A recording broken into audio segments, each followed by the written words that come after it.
GV Balita Express. GV Balita Express. Mga may init na bagong balita, mga balitang dapat mong malaman ngayong umaga. GV Balita Express. GV Balita Express. Mga balitang kinalap ng buong puwersa ng GV 99.9 Batangas. GV Balita Express. GV Balita Express. Mga balita sa loob at labas ng Timog Katagalugan. GV Balita Express. GV Balita Express. Narito na ang GV Balita Express. Magandang umaga mga ka-vibes. Kayo ay nakatutok sa GV Balita Express sa programang Good Vibes Morning. Kasama niyo po ang inyong lingkod, DJ Frankie, at kasama rin natin si DJ Joey Boy sa kabalang linya upang maghatid ng pinakabagong balita. Keeping you GV informed, GV aware, and GV updated. Muli, ito po ang GV Balita Express. oras natin ngayon, 8:30 a.m. on clock Philippine Standard Time. Hatid sa atin ng RightMed. Dahil gusto ng RightMed, gumaling kayo. At para sa ating headlines, balita. Hamon na debate ni Senator Marcoleta, tinanggap ni retired Justice Carpio. Walang isusukong kahit isang pulgada ng teritoryo ng Pilipinas. Pahayag ng Armed Forces of the Philippines. Katiwalian sa flood control projects, mahigit 100,000 trabaho sa konstruksyon apektado. DILG nagpaalala sa mahigpit na pagbabawal sa paggamit ng government vehicles tuwing weekend at holiday. PCG, iniimbestigahan ang ilegal na pagpasok ng mga dayuhang turista sa permanent danger zone ng Bulkang Taal. 2 barangay sa Calacas City, idiniklarang drug-cleared. Mga barangay official pinarangalan ng pulisya. 19 years old na rider, arestado matapos sa aksidenteng mahulog ang droga sa checkpoint sa San Luis, Batangas. At Provincial Most Wanted sa Batangas City, arestado sa kasong iligal na droga. Panibagong oil price hike, epektibo ngayong araw. At weather update ngayong araw na Martes, alamin. Dako na tayo sa detalye ng balita. At para sa ating unang balita, tinanggap na ni dating Supreme Court Senior Associate Justice Antonio Carpio ang hamon ni Senator Rodante Marcoleta para sa isang pampublikong debate kaugnay ng usapin ng West Philippine Sea. Para sa detalye, narito ang ulat ni DJ Joey Boy.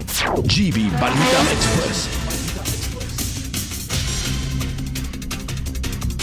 DJ Joey Boy. Supreme Court Justice Antonio Carpio ang hamon ni Senador Rodante Marcoleta para sa isang harap-harapang debate ukol sa West Philippine Sea. Ayon kay Carpio, mahalagang maipaliwanag sa publiko ang legal na batayan ng pag-angkin ng Pilipinas sa West Philippine Sea, lalo na sa usapin kung kabilang dito ang mga maritime features ng Kalayaan Island Group. Nagsimula ang kontrobersya matapos sabihin ni Senador Marcoleta na maaaring isuko ng Pilipinas ang ilang bahagi ng Kalayaan Island Group dahil umano'y hindi ito sakop ng exclusive economic zone ng bansa. Isang pahayag na mariing tinutulan ng ilang eksperto at opisyal ng gobyerno. Isa sa mga unang umalma ay si Philippine Coast Guard spokesperson Commodore Jerry Tariela na nag-imbita pa kay Marcoleta na sumama sa isang maritime domain awareness flight upang personal na makita ang aktwal na sitwasyon sa West Philippine Sea. Bukod kay Carpio, sinabi rin ni Marcoleta na nais niyang makipagdebate kina Commodore Tariela at Professor J. Batong Bakal ng UP Institute for Maritime Affairs and Law of the Sea. Matatandaang si Justice Carpio ay isa sa mga pangunahing tagapagtanggol ng karapatan ng Pilipinas sa West Philippine Sea, lalo na matapos ang 2016 arbitral ruling na nagpawalang bisa sa 9-dash line claim ng China. Umaasa ang ilang observers na ang planong debate ay magbibigay linaw sa publiko hindi lamang sa legal na batayan ng West Philippine Sea, kundi pati sa kahalagahan ng pagpapanatili ng soberanya ng Pilipinas sa mga pinag-aagawang teritoryo. Para sa Joey Boy, sa GV 99.9, your good vibes. Naninindigan ang Armed Forces of the Philippines na hindi isusuko ang kahit na isang pulgada ng teritoryo ng bansa. Kasunod ng pahayag ni Senator Rodante Marcoleta na tila nagmumungkahi ng pagsuko sa Kalayaan Island Group dahil sa tensyon sa China. Ayon sa AFP, malinaw Ang kanilang mandato, ipagtatanggol ang soberanya at integridad ng Republika ng Pilipinas. At para sa karagdagang detalye ng balita, GB Balita Express. mariing iginiit ng Armed Forces of the Philippines na walang isusukong kahit isang pulgada ng teritoryo ng Pilipinas sa gitna ng pahayag ni Senator Rodante Marcoleta kaugnay ng Kalayaan Island Group o KIG. Ayon kay AFP spokesperson for the West Philippine Sea, Rear Admiral Roy Vincent Trinidad, malinaw ang mandato ng Sandatahang Lakas ng Pilipinas ang ipagtanggol ang soberanya at integridad ng bansa laban sa anumang banta, panloob man o panlabas. Kasama sa mga teritoryong ipinangako na poprotektahan ng AFP ang Kalayaan Island Group at Bajo de Masinloc na patuloy na inaangkin ng ibang bansa. Dagdag pa ni Rear Admiral Trinidad, hindi kailanman nag-atubili ang AFP na gampanan ang tungkuling ito. Isang paninindigan aniyay pinatutunayan ng kasaysayan ng Sandatahang Lakas ng Pilipinas. Sa gitna ng umiigting na diskurso sa West Philippine Sea, muling tiniyak ng AFP na mananatili sila tapat sa kanilang sinumpaang mandato ang ipagtanggol ang bawat pulgada ng teritoryo ng bansa. Para sa GV Balita Express, ako po si DJ Frankie sa GV 99.9, Your Good Vibes. At sa ibang balita naman mga vibes, malaking dagok ang tinamo ng sektor ng konstruksyon matapos mabunyag ang umano'y malawakang katiwalian sa mga flood control projects ng pamahalaan. Ayon sa isang labor group, libo-libong manggagawa ang nawalan ng hanap buhay kasunod ng pagkansela ng permit ng mga kontraktor na sangkot sa iskandalo. Narito ang ulat ni DJ Joey Boy. GB Balita Express. Pinirma ng National Union of Building and Construction Workers o NUBCW na mahigit 100,000 trabaho sa sektor ng konstruksyon ang umano'y nawala matapos kansilahin ang mga permit ng mga kontraktor na nasangkot sa katiwalian sa mga flood control projects. Sa isang panayam, sinabi ni NUBCW Secretary General Santiago Nola na hindi lamang mga regular na empleyado ng construction firm ang naapektuhan, kundi maging ang libo-libong subcontracted workers na umaasa sa mga proyektong ito mula sa kanilang kabuhayan. Dagdag ng grupo, lalong mabigat ang epekto ng iskandalo dahil kasabay nito ang pagtaas na unemployment rate sa bansa. Batay sa full-year data ng Philippine Statistics Authority, umabot sa 4.2% ang unemployment rate noong 2025, mas mataas kumpara sa 3.8% noong 2024. Dahil dito, nanawagan ang NUBCW sa pamahalaan na agarang tulong para sa mga nawala ng trabaho. Gayon din ng malalim na reforma upang tuluyang maiwasan ang katiwalian sa mga proyektong pang-infrastruktura. Ayon sa grupo, ang korupsyon sa mga proyekto ng gobyerno ay hindi lamang usapin ng pondo. Ito rin ay direktang tumatama sa kabuhayan ng mga manggagawang Pilipino. Para sa GV Balita Express, ito si DJ Joey Boy sa GV 99.9, Your Good Vibes. At nagpaalala ang Department of Interior Local Government o DILG sa lahat ng sakop nitong opisyal at kawani kaugnay sa paggamit ng mga sasakyang pagmamayari ng gobyerno. Sa detalye ng balita. GB Balita Express. Ayon sa DILG, mahigpit na ipinagbabawal ang paggamit ng government-owned vehicles tuwing Sabado, Linggo at mga holiday. Maliban na lamang kung ito ay direktang kaugnay sa pagsasagawa ng opisyal na tungkulin. Ito ay alinsunod sa DILG Memorandum Circular No. 2026-011 na epektibo noong Pebrero 6. Sakop ng direktiba ang lahat ng halal at itinalagang lokal na opisyal. Gayon din ang mga kawani ng DILG Central, Regional at Field Offices, pati na ang mga attached agencies nito.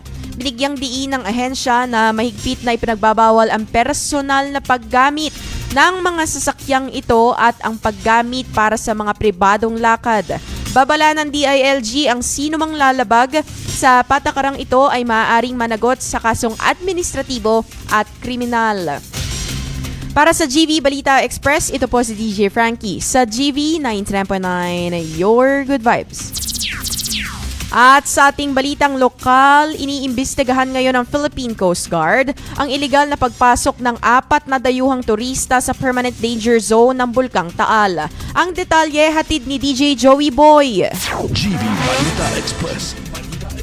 DJ Frankie, ayon nga sa Coast Guard District Southern Tagalog, nangyari ang insidente noong Pebrero 8 sa mismong bunganga ng bulkan sa barangay Alas-As, San Nicolas, Batangas. Bandang alas 12:21 ng tanghali, nakatanggap ng ulat ang Coast Guard Station Batangas mula sa Regional Disaster Risk Reduction and Management Office hinggil sa pagkakita sa mga turista sa loob ng ipinagbabawal na lugar. Agad na nagsagawa ng verifikasyon at seaborne patrol ang mga tauhan ng Coast Guard substations ng Laurel at San Nicolas. Matapos ang masusing paghahanap na tukoy sa barangay Guso-Guso, Laurel, ang motorbangka na ginamit ng mga turista. Sa paunang investigasyon, lumabas na inupahan ng mga dayuhan ang bangka upang makapasok sa lugar at kumuha ng mga litrato. Iginiit naman ng may-ari at operator ng bangka na hindi umano nila batid ang mahigpit na pagbabawal sa pagpasok sa lugar. Dahil dito nagpalabas ang Philippine Coast Guard ng Enforcement Inspection Apprehension Report laban sa may-ari ng bangka sa paglabag sa mga patakaran sa kaligtasan sa karagatan, kabilang ang kawalan ng rehistro at pag-alis sa pantalan ng walang Coast Guard clearance. Pansamantala ring pinahinto ang operasyon ng bangka hanggang matupad ang lahat ng rekisito. Nakikipag-ugnayan na rin ang PCG sa FIVOX at sa Protected Area Management Board ng Taal Volcano Protected Landscape para sa isang joint investigation kaugnay ng posibleng karagdagang pananagutan at paglabag sa mga umiiral na patakaran. Mariing paalala ng Philippine Coast Guard sa publiko, lokal man o turista, na ang Taal Volcano Island ay isang permanent danger zone at mahigpit na ipinagbabawal ang pagpasok dahil sa banta ng biglaang pagsabog, lindol ng bulkan at nakalalasong volcanic gases. Binigyang diin naman ni Captain Jerome Jesiel, commander ng Coast Guard Station, na kaligtasan ng publiko ang pangunahing prioridad at hinihikayat ang lahat ng boat operators na sumunod sa mga itinakdang regulasyon at exclusion zones. Para sa GV Balita Express, ito si DJ Joey Boy sa GV 99.9, your good vibes. 2 barangay sa lungsod ng Calaca, Batangas ang opisyal ng idineklarang drug-cleared matapos ang masusing pagtutulungan ng mga opisyal ng barangay at ng Calaca City Police Station. At para sa detalye ng balita, GV Balita Express. noong 3 ng Pebrero ngayong taon, pinangunahan ni Police Lieutenant Colonel Diana D.C. Del Rosario, Acting Chief of Police ng Calaca City, ang pagbibigay ng parangal sa mga barangay captain at barangay secretary ng Barangay Poblacion 1 at Barangay Poblacion 2. Isinagawa ang seremonya sa ABC Conference Hall sa Barangay Poblacion 4 kung saan iginawad ang mga Certificate of Appreciation bilang pagkilala sa kanilang dedikasyon sa serbisyong publiko at aktibong pakikipagtulungan sa pulisya. Ayon sa Calaca City Police, ang tuloy-tuloy na suporta ng mga opisyal ng barangay ang naging susi sa matagumpay na deklarasyon ng kanilang mga nasasakupan bilang drug-cleared barangays. Ang tagumpay na ito ay patunay ng matibay na paninindigan ng lokal na pamahalaan at ng Philippine National Police sa kampanya laban sa iligal na droga na layong mapanatili ang kapayapaan, kaayusan at kaligtasan ng mga mamamayan ng Calaca City. Muling iginiit ng pulisya ang kahalagahan ng kooperasyon ng komunidad upang mapanatili ang estado ng pagiging drug-cleared ng mga barangay. Para sa GV Balita Express, ako po si DJ Frankie sa GV 99.9, your good vibes. At isang 19 years old na lalaki ang inaresto ng pulisya matapos umanong mahulihan ng iligal na droga sa isinagawang intensified checkpoint operation sa bayan ng San Luis, Batangas. Ang buong detalye hatid ni DJ Joey Boy. GV Balita Express. DJ Frankie, ayon sa ulat ng Batangas Police Provincial Office, naganap ang insidente noong Pebrero 9, kahapon yan, sa Barangay Poblacion, San Luis, habang nagsasagawa ng checkpoint ang mga tauhan ng San Luis Municipal Police Station. Kinilala ang suspect na si alias Jojo, binata, walang trabaho at residente ng Barangay Pansipit, Agoncillo, Batangas.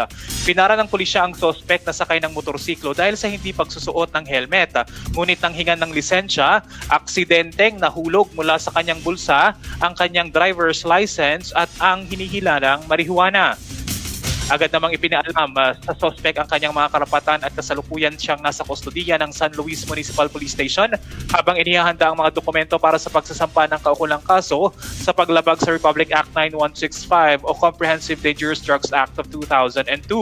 Ayon sa pamunuan ng Batangas Police Provincial Office, patunay umano ang operasyon sa matibay na paninindigan ng kapulisan na ipatupad ang batas at ipagpatuloy ang pinaigting na kampanya laban sa kriminalidad upang masiguro ang kaligtasan ng komunidad.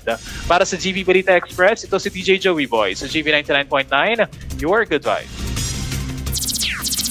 Isang provincial most wanted person ang naaresto ng kapulisan matapos ang ikinasang manhunt operation ng Batangas Component City Police Station noong kahapon, February 9 sa barangay Palocan West, Batangas City. At para sa detalye ng balita, GV Balita Express. kinilala ang suspect na si alias Rizal, 46 years old, may asawa, walang hanap buhay, tubong Bacolod City at kasalukuyang naninirahan sa barangay Santa Rita, Carasada, Batangas City.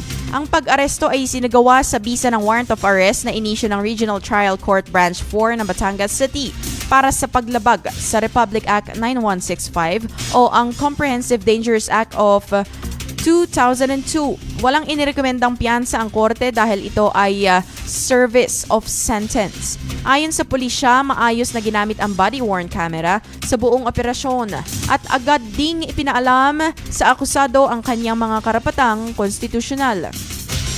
Sa kasalukuyan, siya ay nakapiit sa Batangas CCPS Custodial Facility at sinabi ng Batangas Police na ang pagkakaarestong ito ay patunay ng kanilang patuloy at puspusang kampanya kontra ilegal na droga at malaking hakbang upang mapanatili ang kaligtasan at kaayusan ng lalawigan ng Batangas. Para sa GV Balita Express, ako po si DJ Frankie sa GV 99.9, your good vibes. At sa ating price watch mga ka-vibes, panibagong oil price hike, epektibo ngayong araw. Kung magkano, alamin natin sa ulat ni DJ Joey Boy. GV Balita Express. Mga ka-vibes, magkakasabay nga nagpatupad ang mga kumpanya ng langis ng taas presyo sa kanilang mga produktong petrolyo. Kaninang alas 6 ng umaga nang ipinatupad ang dagdag na 60 sentimos sa kada litro ng gasolina. Mayroon namang piso na dagdag sa kada litro ng diesel at ang kerosene naman ay mayroong dagdag na 60 sentimos sa kada litro. Ito na ang pangalawang sunod na pagtaas ng produktong langis ngayong buwan ng Pebrero. At isa sa mga dahilan na nakikita ng Department of Energy ng pagtaas ng produktong langis ay ang tensyon sa pagitan ng Estados Unidos at Iran matapos ang naganap na kilos protesta doon. Para sa GV Balita Express, ito si DJ Joey Boy sa GV 99.9, your good vibes. Balitang weather mga ka-vibes, sa kasalukuyang shear line ang nakaapekto sa bahagi ng Visayas habang ang northeast monsoon o amihan naman ang patuloy na umiiral sa Luzon at sa Visayas, pati na sa mga lalawigan ng Albay, Sorsogon, Masbate at Dinagat Islands. Inaasahan na maulap na kalangitan na may kalat-kalat na pag-ulan at pagkidlat, pagkulog dulot ng shear line. Pinag-iingat ang publiko dahil may mga posibilidad ng biglaang pagbaha at pagguho ng lupa, lalo na sa mga lugar na makakaranas ng katamtaman hanggang malakas na ulan. Samantala sa Cagayan Valley, Cordillera Administrative Region, Central Luzon, pati sa natitirang bahagi ng Bicol Region at Quezon, makakaranas ng maulap na kalangitan na may panakanakang mahihinang pag-ulan dulot ng amihan. Wala namang inaasahang malaking epekto sa mga lugar na ito. Sa Metro Manila mga ka-vibes at sa natitirang bahagi ng Luzon, inaasahan ang bahagyang maulap hanggang maulap na kalangitan na may isolated light rains dulot pa rin ng northeast monsoon. Patuloy na walang inaasahang seryosong epekto. At sa natitira naman na bahagi ng Mindanao, makakaranas ng bahagyang maulap hanggang maulap na kalangitan na may panakanakang pag-ulan o pagkidlat at pagkulog. Dulot ng localized thunderstorms. Pinayuhan ang mga residente sa mga lugar na ito na magbantay laban sa mga posibleng biglaang pagbaha at landslide lalo na kung malalakas ang ulan. Para sa GV Balita Express, ako po si DJ Frankie. Sa GV 99.9, your good vibes. At yan ang kabuuan ng balita hatid sa atin ng Mountain Rock Resort sa Barangay Talisay, Lipas City, Batangas. You may contact them for your celebrations at 0917-866-3733 or you may contact them at mrrlipa@gmail.com. Again, that is brought to you by Mountain Rock Resort sa Barangay Talisay, Lipas City, Batangas. 8:49 a.m. on the clock, Philippine Standard Time. Ako po si DJ Frankie at nakasama natin sa kabilang linya si DJ Joey Boy, keeping you GV informed, GV aware, and GV updated. We are GV 99.9 celebrating 30 years this February, only here at the most influential Good Vibes radio station. Again, GV 99.9, your good vibes. GV Balita Express. GV Balita Express. Mga may init na bagong balita. Mga balitang dapat mong malaman ngayong umaga. GV Balita Express. GV Balita Express. Mga